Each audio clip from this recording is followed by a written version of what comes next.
The goal is not to quit your job. The goal is to do what you love to do. So if you love your job, but you feel like it's taken away from your family, could you pull away maybe and only work 30 hours or maybe just Mm. 40 hours? And then forego that promotion, but focus really on what works for you. Your network is your net worth. Come listen to some of the most successful people I know share invaluable knowledge, stories, and advice in real estate, business, and beyond. This is Weiss Advice. Whether you want to take your business or personal life to the next level, look no further. Welcome back to another episode of Weiss Advice. I am your host, as always, Yona Weiss, and I am grateful to be here today with another awesome guest. We have Divya Smith in the house, all the way from Dallas, Texas. How are you doing today? I am good, Yona. Thank you so much for having me, and I'm excited to have this conversation with you today.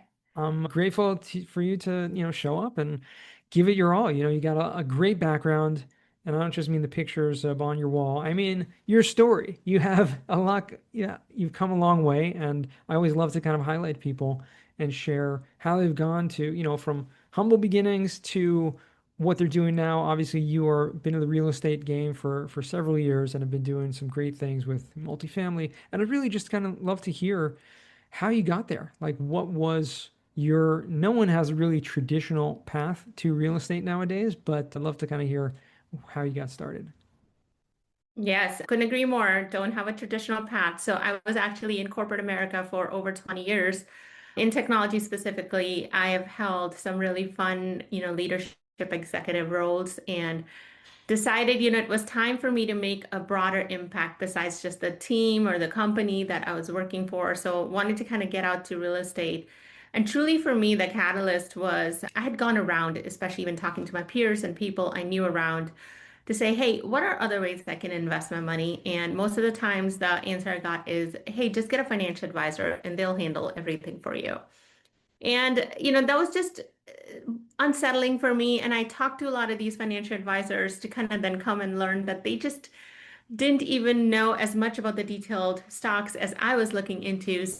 So 3 years ago, I did decide to actually go with a financial advisor. I gave them a set of portfolio, gave myself like a portfolio, and I was competing, right? And I got 19% return, they got 14%, and then took a percent fee. So that just kind of proved my point even more.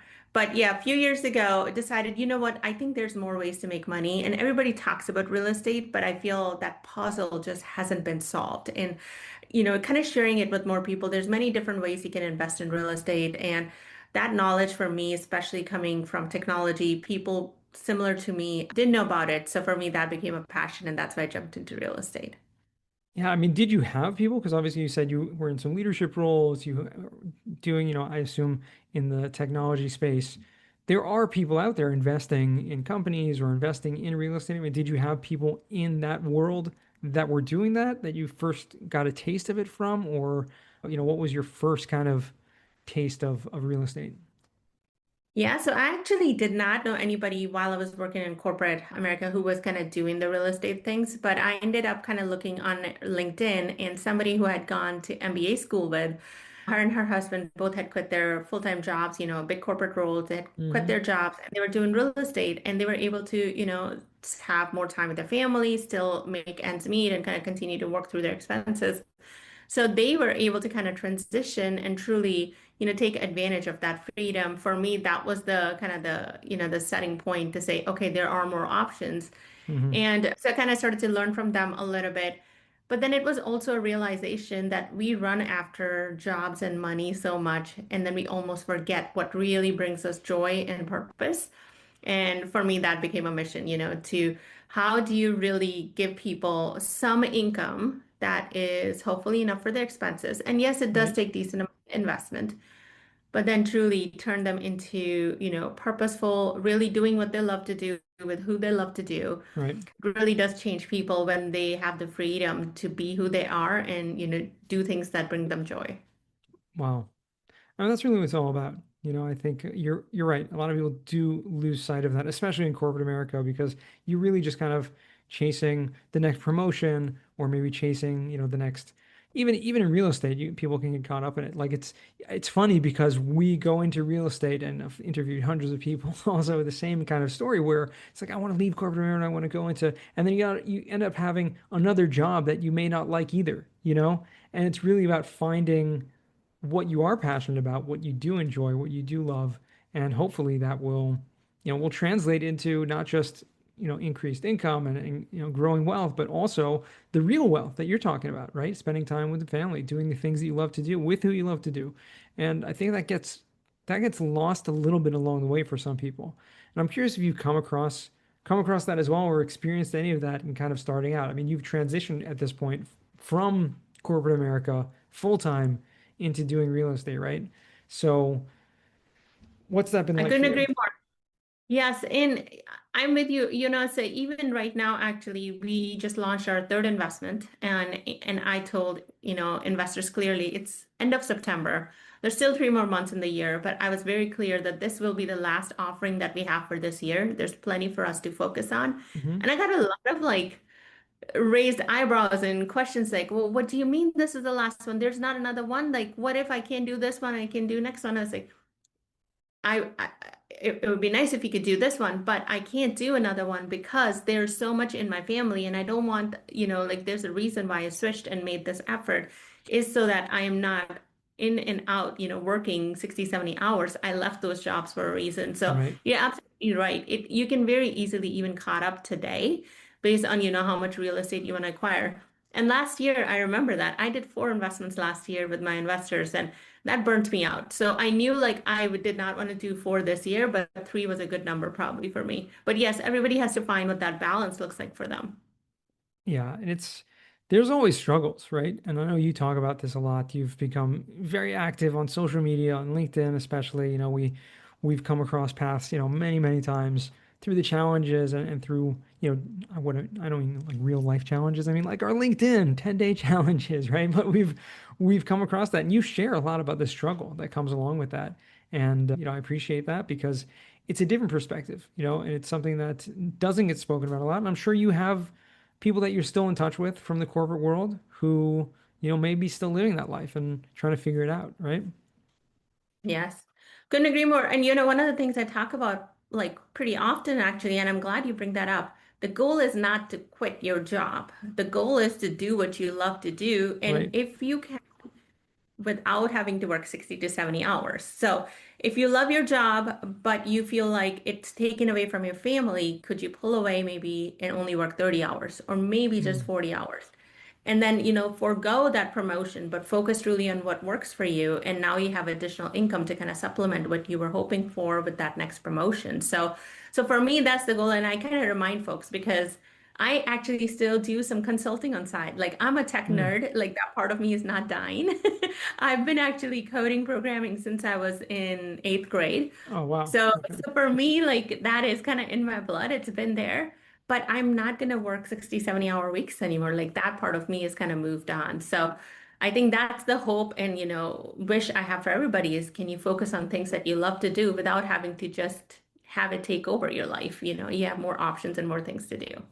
Wow. So you've been coding quite a long time, right? Since you were 8 years old. So probably like at least, 15 years or so, right? Like that's a long time. Yeah. I had to give it up once I got to a certain leadership level, and I wasn't very good after a certain point either. So, But are you finding, I'm curious because someone who has such a strong background in technology, I would think you try to figure out a way how to use it in your, current job as well, or so to speak. Obviously you're doing multifamily now. It's a little bit different than probably your previous careers, but how are you applying technology? Because I think that's obviously a topic that doesn't get spoken about a lot, at least on our podcast. We haven't really dug into it too much. And maybe you don't have anything to say on it, but I'm just curious to know if you have had any yeah. experience with that. So between me and my husband, we both are from technology. So, that's kind of where we met. We were both in technology. And for us, it was kind of fun. So when we started out, we set up our own website, our own DNS, our Mm. own kind of entire kind of technology integrations with each other. So yes, we have a bunch of different tools and we try to figure out which makes sense and we'll reevaluate, over time. So whether it be as as simple as Wix that we use for our website, and then we had WordPress at one point in time, kind of switched over, and then we have integrations of that with Calendly and ActiveCampaign Hmm. and got, a few other tools. So all of those across. I think it's important to know what are the minimum tools that get you the maximum value if you like solving that. But then Right. there's, of course, a little more expensive tools as well that kind of do all of it for you too. So I think if you make journey fun, it'll be fun. If you kind of make it like, hey, it's going to be cumbersome and I need to set up everything from get-go, day one, it will not be as fun for you. So for us, it took us like we took our time, 6 to 7 months. We set up everything. It took time to Mm. really get it to the point we liked. And even then we switched over, one technology to the other because of maintenance reasons and other things. So I think technology is one of those. You can love it, you can hate it, but I think you're kind of making your decision based on your choices. So, Yeah, I mean, you have to deal with it, right? Because it's everywhere, and the more you're experienced with it, obviously, the easier things will go. Especially how things are changing so fast now with AI and everything that's happening. I mean, I know people have spoken this a few times with other investors, and I was at a conference recently where it came up quite a lot about different tools people are using with AI. Not just like ChatGPT, but actually creating programs and creating strategies to help manage their properties, right? Whether it be mhm. from having virtual calls or apartment tours and things like that, everything setting up. It's pretty incredible. It's like a few years ago, you wouldn't even imagine something like this would be able to be possible. Couldn't agree more. I think, just you and I talked about, so I have a note taker that I really like. So I end up Yeah. using that on truly our property management calls, and there are details in there so that I'll review. Most of the times the time overlaps with another meeting, so I can't join it, but our asset manager's on there. And so I can review all the notes kind of that Hmm. come back, and then I can go back and ask questions. And none of that was really even available to us, what, 3, 4 years ago. Some of these tools were not as good as they are now. So yes, definitely using AI.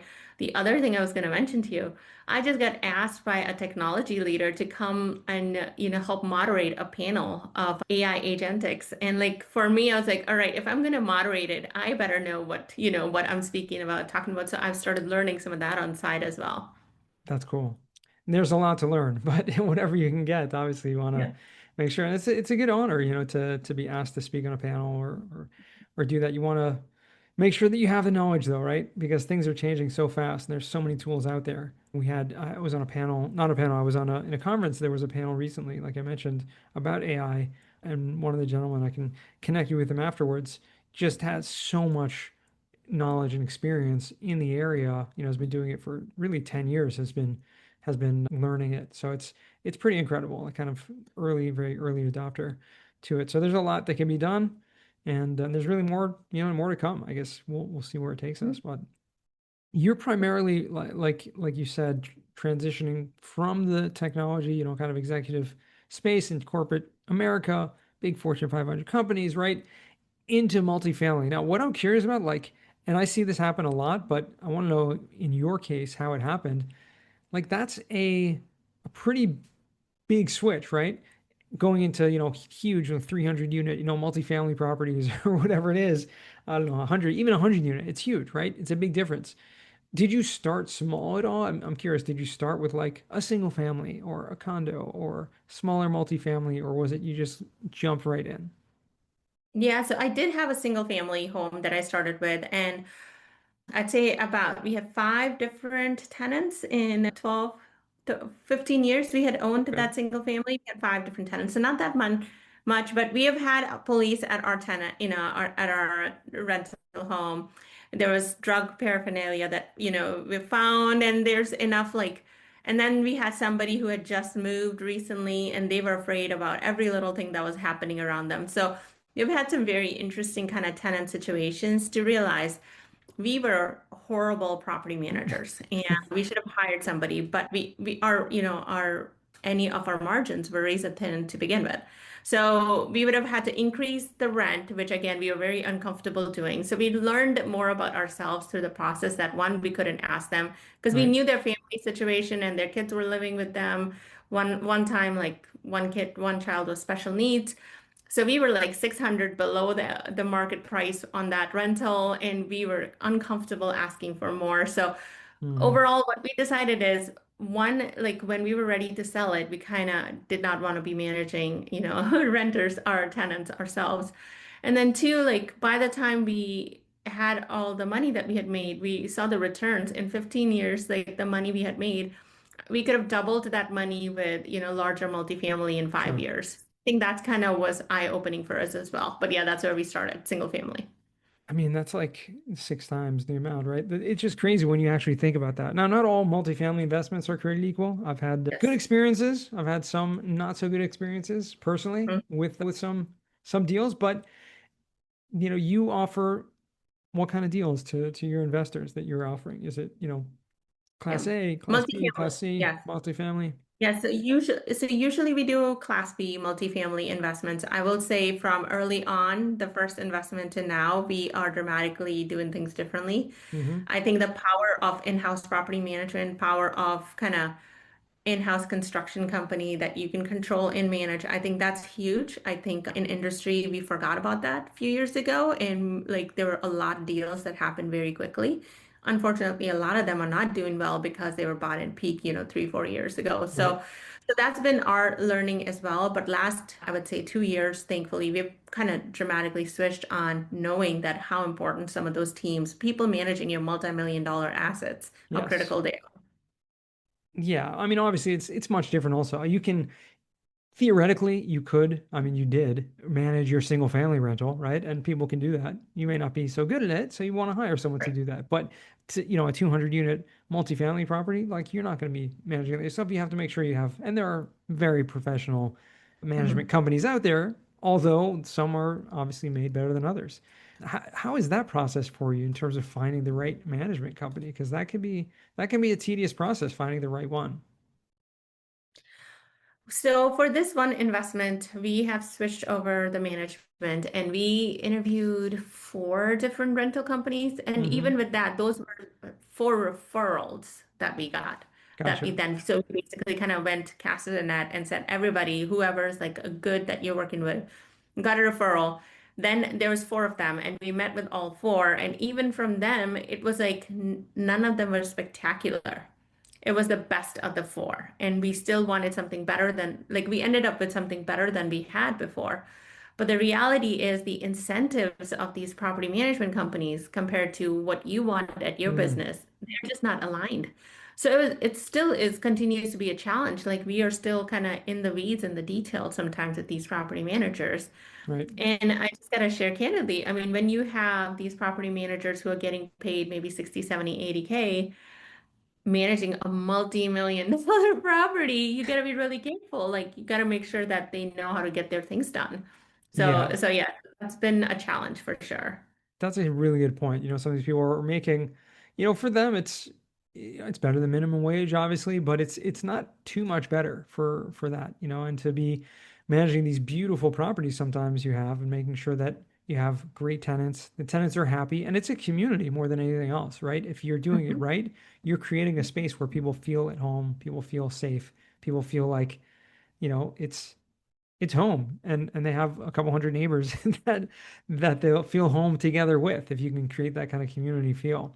Have you had any experience with, I'm always curious about this in terms of within the communities itself, any activities or any types of things that you're doing to involve tenants with one another or with, as the property management company working and doing any of that? Yeah, so we usually have a few events for sure. So everybody loves a pizza party. So we tend to have like some kind of a pizza party around certain themes. So whether that be a 4th of July one, so we like to kind of bring everybody out there, just do a little celebration. Tends to be a little hot, so it tends to be around a pool party. And then Right. Halloween, kind of bring, little candy and little candy giveaways. Then we'll try to do like a breakfast on the go. So there's a few events that we like to do that can be really wonderful. And like Easter hunt tends to be a really fun one, especially if there's a lot of kids in the community. Hmm. So about, I would say one a quarter, we are always looking to kind of do an event that brings kind of the community and people together. Very cool. Very cool. So you mentioned, you have the one last deal for this year. Going forward, I mean, what's your plan on the horizon? Doing the same, like continue head down multifamily, or are there other asset classes that you're exploring as well? Yeah, so primarily multifamily. I would say, see, this is a very interesting thing. Why kind of mess up a thing that's working? So, It's so true. if there's a stable asset and that's working, so for us, like I want to stick with, things that are working that will have return. Ideally, we could maybe sell one of our investments by end of the next year or so. So that would be Mm. ideal space if you're, able to kind of prove the results, kind of move forward. I think Right. that's our goal. But I also am thinking a little bit more about potentially kind of triple net leases and what they look like. So just offering like a different asset to our investors. So that could be something that I look into further, next year as well. Yeah. I mean, listen, there's a lot out there, but you're absolutely right. If you're doing something really well, keep doing it, and if the returns are there and you find good deals and you're able to recreate the same kind of investments, keep doing it and people will keep coming back for more, right? It's really just a Yes, question exactly. of, I think for a lot of people, diversification or maybe you have investors. I'm sure you've had investors that come to you and like, hey, have you ever considered investing in this asset class or retail or storage or, who knows what? That's really, I think for a lot of people, that's where the conversation starts because it's like, okay, I have these investors. They're interested in it. Maybe we should explore, something new. Maybe we should learn a different asset class or maybe, co-invest along some other GPs together to kind of get it. But I'm not going to obviously tell you what to do, but it's something that I've Yeah. I've found very fascinating because there's so much out there and there's so many people like who are successful in every area of real estate that everyone's like, hey, this is how you're going to make money in real estate this year. And every single person has a different opinion because that's what they're good Yes. at. So it's like if Yeah. you're good at one thing, like that's great. Stay in that lane and Great. everyone can Yeah. be successful in their own way. Couldn't agree more. I have thought about storage units, but I will just share that my values are just not allowing me to go in that direction. I think people intend to accumulate a lot of things anyways. So Yeah, if kind of going into storage units, it means, people are buying more things so that they can store it. It's just counterintuitive to me. So that's one asset class I'm probably not going to do, but the right. ones, that are interested, like I've also thought about RV parks. I think that's Mm, a great area as well because housing shortage is real. Being able to even afford housing right now, that is real. So how do we kind of just really think about the affordability in right. housing and whether that be through RV parks or even much smaller, footprint of homes, that could be another place. So yes, a lot of potentials. And you're absolutely right. I do have investors who are interested in more things. Mhm. The big one that continues to come up is the triple net leases, at least in my community. Yeah, and it's a great asset class. We know, both know many successful people in that area who are Mhm. making a lot of money, and it's solid. Although there are risks in every area of real estate, so everyone out there is thinking, oh yeah, this is the, best real estate asset class there is. Even multifamily, there are risks. There are things that happen totally beyond control, and you just have to make sure to manage that risk as well. But yeah, triple net can be amazing Yes, for sure. exactly. Exactly. Divya, I want to transition now to what we call the final four. And these are four questions. I know time flies over here, but four questions that we ask all our guests. First one for you is going to be, what's the worst job that you ever had? So in my worst job, I had just delivered this really big program that was supposed to be done in 18 months. I actually did it in 9 months, and there was a lot of money left over on table. So I had gone to the senior executive team and leadership and said, look, we have this about $9 million that were left. So you rarely ever hear that, right? And my ask was, I am very interested in these community initiatives. Can we actually take some of these funds and can you help me kind of go in those Mhm. initiatives? And that just didn't fly. So for me, that was actually the pivotal moment when I decided I needed to make my own money so that I can start to donate and really kind of further the causes that were true, close to my heart. Right. So that was a tough job and it paid really well, but it was the worst one too. Wow. You know what? It doesn't matter if it pays well, right? Because if you're not happy or not really aligned, then it doesn't matter how much money you're making, right? For a lot of people, it might make a Yeah. difference, but I totally agree with you. And that's a kind of harrowing experience there, right? Like I would never want to have that kind of conversation. Like if someone said that, like the way that the executives responded to your request is like, whoa, we're totally not aligned. Like I would say goodbye like that day. I wouldn't, I just like have Yeah. nothing to do with it. It's like, okay. totally not in the same wavelength there, but yeah, I totally get Mm. that. Second question, what's a book you've read that's given you a paradigm shift? Atomic Habits. That continues to be a book. I will pick it up every year. Mm-hmm. And if any of your listeners have not read it, highly recommend it. You will see a picture of me with Atomic Habits probably once a year on LinkedIn as well, sometimes a couple times, because every single time I read it, I was like, oh, I did that, but now I've missed this, right? So there's so much in there to kind of continue to help Yep. you be a better version of yourself. And it's not about like, oh, you got to wake up at 5 o'clock and do all these like eight, nine, 10 things. I think it's the paradigm shift for me is like, do what works and then stack on top of that, right? The habit stacking, like for me, that concept is really cool. But even when I read it again, there are different ways I look at things because life has shifted, I have shifted. And so I just read it differently. So that's the one book I'd recommend. Awesome. Love it. Yeah, I read it years ago, listened to it afterwards on, on the Audible. It hits very hard. Very, very powerful book. Highly recommend it. Was one of the first like business books I ever read years ago. But yeah, definitely check that out, Atomic Habits. And third question, so we'll put that in the show notes if anyone wants to check that out. Third question is going to be, what is a skill or talent that you would like to learn? And this could be anything. So I was gifted a guitar 2 years ago. I started learning it maybe for a couple weeks, maybe a month-ish, and now I have not picked it up again. So that's a skill that I'm really hoping to learn because I do not have musical talent. So for me, that is a big challenge, and that's what I'm hoping to learn is, how to play guitar.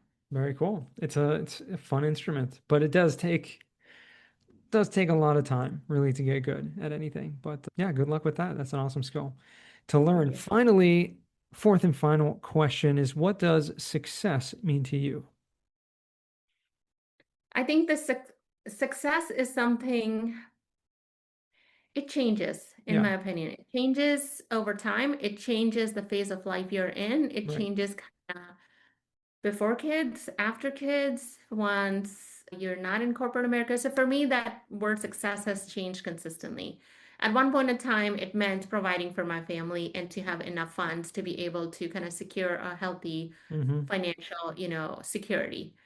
I wouldn't say it's still kind of fully there, but my paradigm has shifted because it's no longer from, hey, we can't feed ourselves and need a place to stay. So Right. like that hurdle is gone. So now success means how can I now help others kind of define what success looks like for them and even help them in their career. So can I help other people progress in their career? So Yeah. as you and I are talking, I'm actually kind of in middle of launching a brand new kind of business, which is more so from a career coaching standpoint. Oh, And cool. my goal truly is to help people, especially mid-level management, who is aspiring to be in executive roles, and that's a really hard transition. So I really want to help those people into executive leadership roles. And my hope is that I can touch about 10,000 lives Wow. and go through that. So it could be many different ways, but that's kind of where I'm headed. That's amazing. Well, good for you. Good luck with that. I Thank you. would love to kind of, and I'm sure I will, with the help of LinkedIn, hear the progress of that, how that business goes, and how that, it's. I love that you have still in you that really passion to help others, especially who have come from a similar background and going in the direction where you're heading. So Mhm. yeah, love to see that. Yeah. Finally, where can our listeners find you or reach out to you if they want? Yeah, so like you mentioned, I am active on LinkedIn, so please feel free to reach out there. Otherwise, you can also reach out to me through my website directly. It's www.ascendingavenue.com, and there's a contact page and form, and you'd be able to kind of reach out to me there. Awesome. Well, we'll make sure to put all that in the show notes. And I do appreciate you coming on the show. It was obviously great to see you in Dallas a few months, well, like 6 months ago at this point. But Great. always good to connect with you, Divya.